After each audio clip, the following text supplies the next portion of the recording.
Bonjour à toutes et à tous, je m'appelle Morgane et je suis praticienne de breathwork. Dans cette vidéo, j'ai envie de vous présenter toutes les choses qui pourraient se passer dans une séance de breathwork, notamment dans une séance de breathwork en ligne.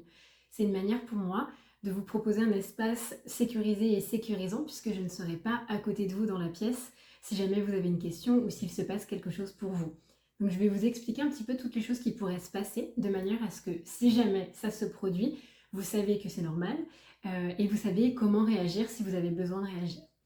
Alors, déjà, ce qu'il faut savoir, c'est qu'il peut se passer énormément de choses dans une séance de breathwork. Il y a vraiment un spectre et des possibilités qui vont de l'expérience la plus subtile à l'expérience la plus puissante et transformatrice.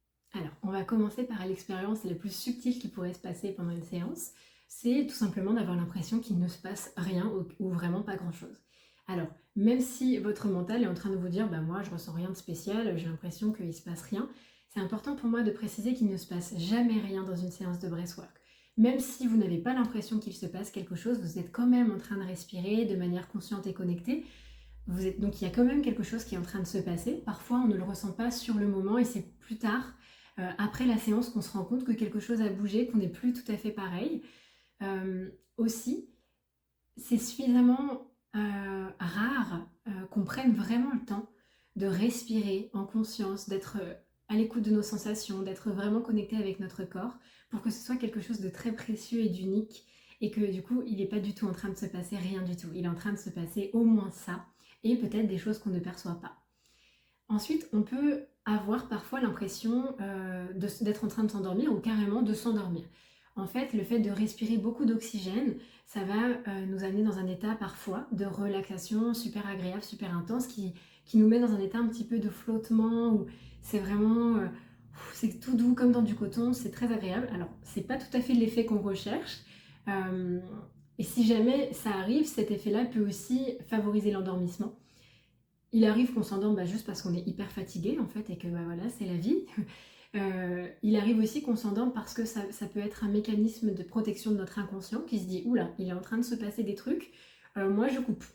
Donc si jamais vous vous endormez, sachez que vous pouvez alors déjà invoquer toute votre puissance mentale pour vous rappeler pourquoi vous voulez respirer, poser votre intention et vous accrocher à cette intention pour vous remettre dans une respiration active et voilà, avec toute votre intention à l'intérieur. Vous pouvez aussi augmenter un peu le rythme et surtout l'intensité de votre respiration pour vous réveiller un petit peu. Et puis, vous pouvez, si jamais vraiment vous vous endormez trop, vous asseoir, vous placer en position assise avec quelque chose dans le dos, par exemple, contre un mur. Et vous pouvez aussi ajouter du mouvement un petit peu dans votre respiration pour vous maintenir éveillé. En général, une fois qu'on a vraiment lancé la machine, ça fonctionne bien. Toujours au niveau physique, pendant une séance de breathwork, il arrive qu'on ressente des variations de température. Ça arrive régulièrement qu'on ait d'un seul coup très très chaud et puis très très froid, ou juste très chaud ou juste très froid. C'est pour ça que je vous invite à avoir à côté de vous des couvertures. Ça va vous permettre de vous couvrir et de vous découvrir selon ce qui est là pour vous. C'est encore une fois complètement normal et juste accueillir, ne vous laissez pas distraire par ça. Il arrive aussi qu'on ait envie de faire pipi, alors que 5 minutes avant, on n'avait pas envie. C'est normal aussi, c'est pour ça que je vous invite à aller aux toilettes avant la séance.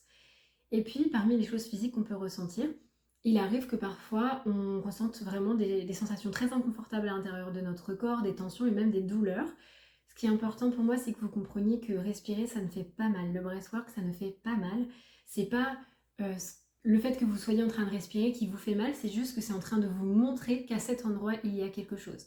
D'ailleurs, en général, c'est plutôt que ça va réveiller quelque chose qui était déjà là et qui va passer après la séance. Mais de la même manière que pour toutes les autres choses que je vous ai présentées avant ça, accueillez.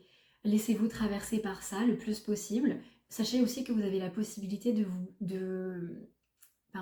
bouger en fait. Vous pouvez tout à fait, pas forcément complètement vous déplacer, mais vous pouvez vous décaler, inviter du mouvement dans votre pratique si jamais vous ressentez que ça vous fait du bien.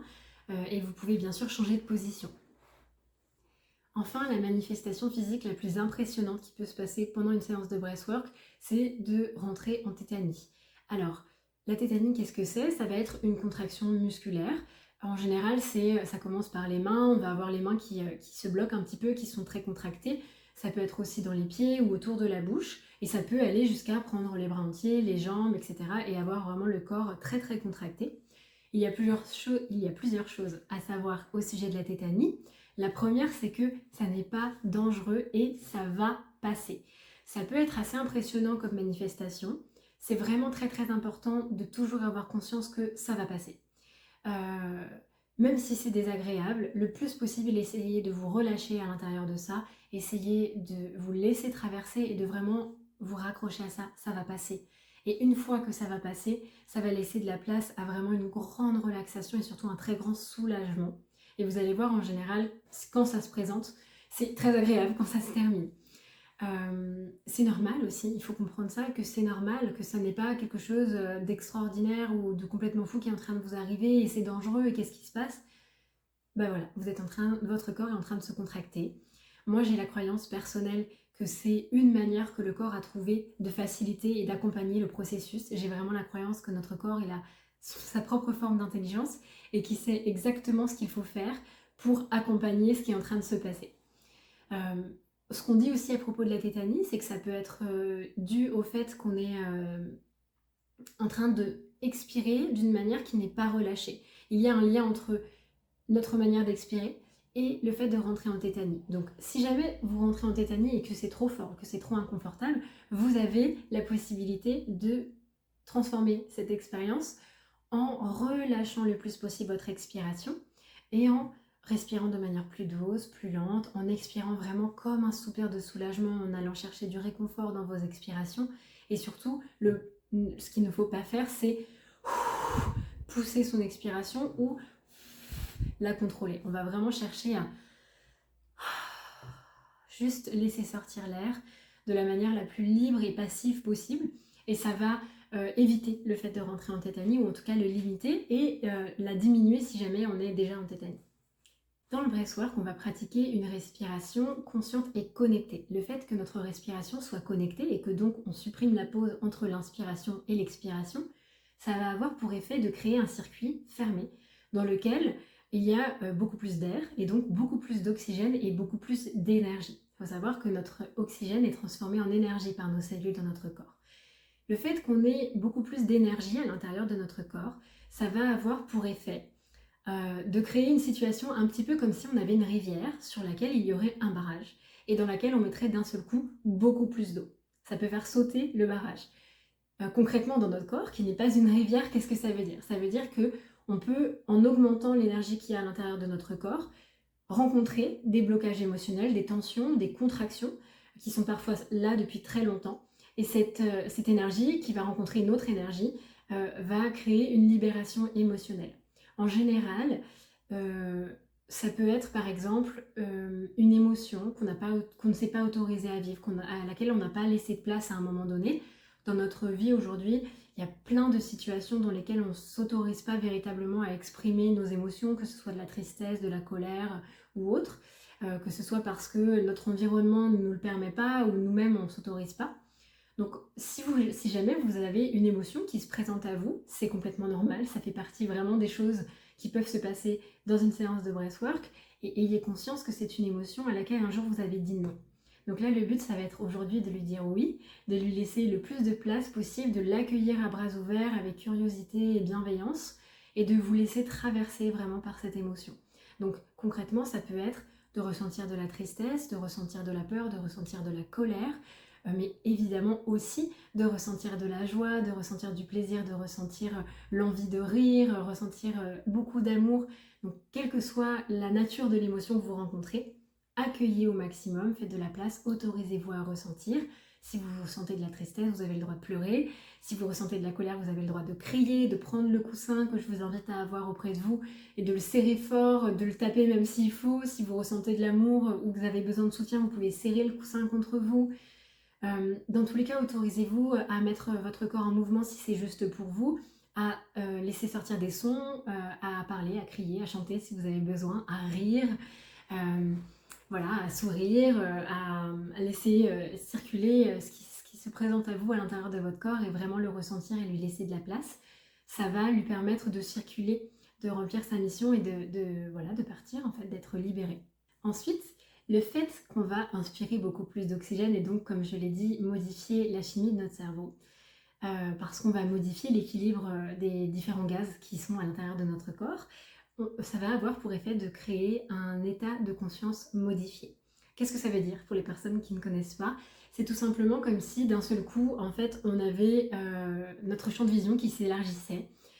Pas de manière littérale, mais c'est comme si voilà, on ouvrait la porte à quelque chose de plus grand. Et donc ça peut nous donner accès à notre sagesse intérieure, à notre intuition. Ça peut nous donner comme si d'un seul coup on était connecté à quelque chose de beaucoup plus grand que nous.